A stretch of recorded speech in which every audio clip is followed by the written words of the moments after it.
ఈ వీడియోలో మనం గిట్ అంటే ఏంటి, గిట్ హబ్ అంటే ఏంటి, అలాగే గిట్ని మీ సిస్టంలో ఎలా ఇన్స్టాల్ చేసుకోవాలి, విండోస్ సిస్టంలో, అలాగే గిట్ హబ్ అకౌంట్ని ఏ విధంగా తీసుకోవచ్చు అనేది చూద్దాము. సో గిట్ హబ్ దాదాపు రెండు ఒకలాగా అనిపిస్తాయి, కానీ దీని పర్పస్ దానికి సపరేట్గా ఉంటుంది అనమాట. గిట్ అనేది వెర్షన్ కంట్రోల్ సిస్టము. మీరు మీ సిస్టంలో ఏదైనా ఒక కోడ్ రాసేటప్పుడు, ఒక అప్లికేషన్ డెవలప్ చేసేటప్పుడు మీకు ఏదైనా మిస్టేక్ చేసినప్పుడు ప్రీవియస్ వెర్షన్స్కి వెళ్ళాలనుకున్నప్పుడు గిట్ సాఫ్ట్వేర్ బాగా యూజ్ అవుతుంది. ఇది వెర్షన్ కంట్రోల్ టైం ట్రావెల్ లాగా పనిచేస్తుంది అనమాట. దీన్ని గిట్ని 2005లో లైనస్ అనే ఆయన డెవలప్ చేశారు. ఇతను లైనెక్స్ కెర్నల్లో కోర్ నెంబర్ అనమాట. సో వీళ్ళు అంతకుముందు బిట్ కీపర్ అనే సాఫ్ట్వేర్ని యూజ్ చేసేటోళ్ళు వెర్షన్ కంట్రోల్ సిస్టమ్ని. అది పెయిడ్ వెర్షన్ అయిన తర్వాత లైనస్ ఒక 3 daysలో గిట్ని డెవలప్ చేశారు. Okay.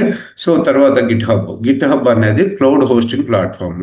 So allows you to store your work online so you can share it with others, collaborate on projects and keep a backup of your code. So మీరు రాసిన కోడ్ని ఆన్లైన్లో సేవ్ చేసుకోవడానికి, అలాగే బ్యాకప్ పర్పస్ ఉంచుకోవడానికి, అలాగే మీ coworkers work చేసుకోవడం, దాని మీద ఏమైనా వర్క్ చేయాల్సి వస్తే వర్క్ చేసుకోవడానికి గిట్ హబ్ ప్లాట్ఫామ్ యూజ్ అవుతుంది. దీన్ని 2007లో ప్రైవేట్ కంపెనీ ఒకటి స్టార్ట్ చేసింది. తర్వాత దీన్ని 2018లో మైక్రోసాఫ్ట్ దీన్ని అక్వైర్ చేసుకుంది $7.5 billion తోటి. ఓకే.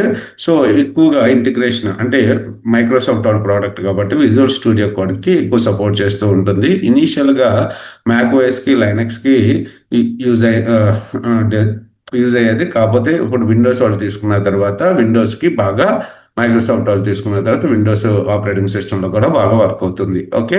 ఇందులో మనకు ఫ్రీ టైర్ కూడా ఉంటుంది. మీరు ఇండిపెండెంట్ డెవలపర్ అనుకోండి, మీరు ఫ్రీగా గిట్ హబ్ని యూజ్ చేసుకోవచ్చు. మరి గిట్ని ఏ విధంగా ఇన్స్టాల్ చేయాలో చూద్దాము. సో మీరు అఫీషియల్ సైట్లోకి వెళ్ళి, ఇక్కడ ఈ వెబ్సైట్ లింక్ అనేది మీకు వీడియో డిస్క్రిప్షన్లో పెడతాను, చూడండి. ఇక్కడ లింక్ ఉంటుంది, లేకపోతే గూగుల్లోకి వెళ్ళి సెర్చ్ చేసినా మీకు కనబడుతుంది. ఇక్కడ click here to download the latest 2.52.0 వెర్షన్ని డౌన్లోడ్ చేసుకుందాము. డౌన్లోడ్ చేసుకున్న తర్వాత దాన్ని డబుల్ క్లిక్ చేయండి. ఓకే. డబుల్ క్లిక్ చేస్తే మీ సిస్టమ్ ఎస్ అని అడుగుతుంది, మీ సిస్టంలోకి ఇన్స్టాల్ చేయండి. నెక్స్ట్, సో ఏదైతే అది మనకు చూపిస్తుందో దాన్ని ఫాలో అయిపోండి. ఓకే. ఆప్షన్స్ అన్ని వాటినే ఫాలో అవ్వండి.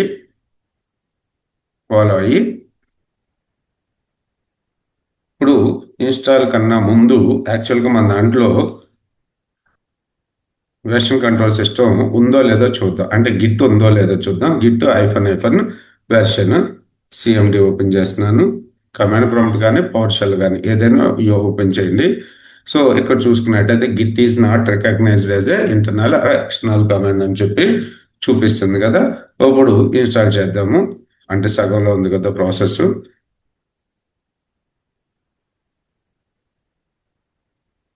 So next install. ఒక 2 minutes టైం అలా పడుతుంది.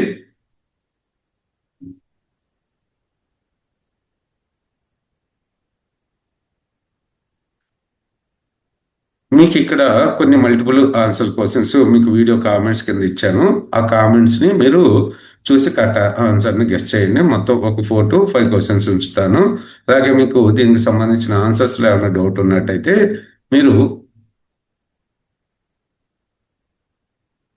మీరు ఈ వెబ్సైట్, మన కమ్యూనిటీ లింక్, అలాగే ఈ క్లాస్కి సంబంధించిన నోట్స్ వీడియో డిస్క్రిప్షన్లో ఉంటుంది, తీసి చూడండి.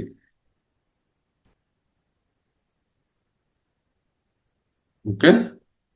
ఫినిష్. ఇప్పుడు మళ్ళీ గిట్ హైఫన్ వెర్షన్. ఇప్పుడు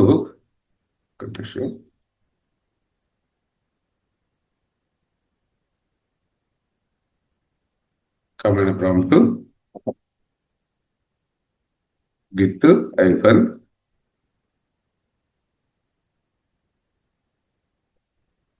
సో 2.52.0 ఇన్స్టాల్ అయి ఉంది.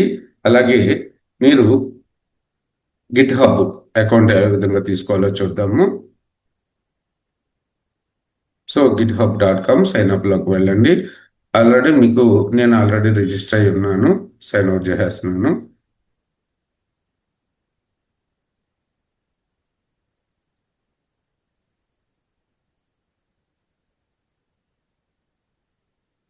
ఓకే, సైన్ అప్ చేసుకోండి. సో ఇక్కడ మీ email ID, password, user name.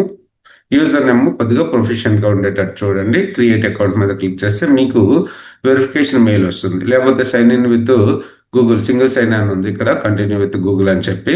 So దీని నుంచి అయినా సరే మీరు సైన్ అప్ అయిపోండి. ఓకే, అయిపోయిన తర్వాత మీ యూజర్ నేమ్, పాస్వర్డ్ గుర్తుపెట్టుకోండి. యూజర్ నేమ్ వచ్చి ప్రొఫెషనల్గా ఉండేటట్టు చూడండి, ప్రొఫెషనల్గా ఉండేటట్టు. ఓకే, ఇక్కడ మనకి స్టెప్స్ ఉన్నాయి. Password, create a strong unique password, user name, it will be your identified on GitHub, so choose something professional. Okay, verify వరకు అయిపోయిన తర్వాత మీకు వెరిఫికేషన్ కోడ్ వస్తుంది. మీ మెయిల్ ఐడికి వెరిఫికేషన్ కోడ్ ఎంటర్ చేయండి. Thanks for watching this video. ఇంతవరకు మన channel subscribe చేయకపోతే సబ్స్క్రైబ్ చేయండి. అలాగే ఇక్కడ రాసిన క్వశ్చన్స్కి ఆన్సర్ చేయండి కామెంట్స్లో. సో మీకు కామెంట్స్లో ఇవన్నీ కూడా ఉంటాయి, ఇవి పెడతాను. చూసి ఏది కరెక్ట్ ఆన్సర్ అనేది గెస్ చేయండి. Thank you for watching this video.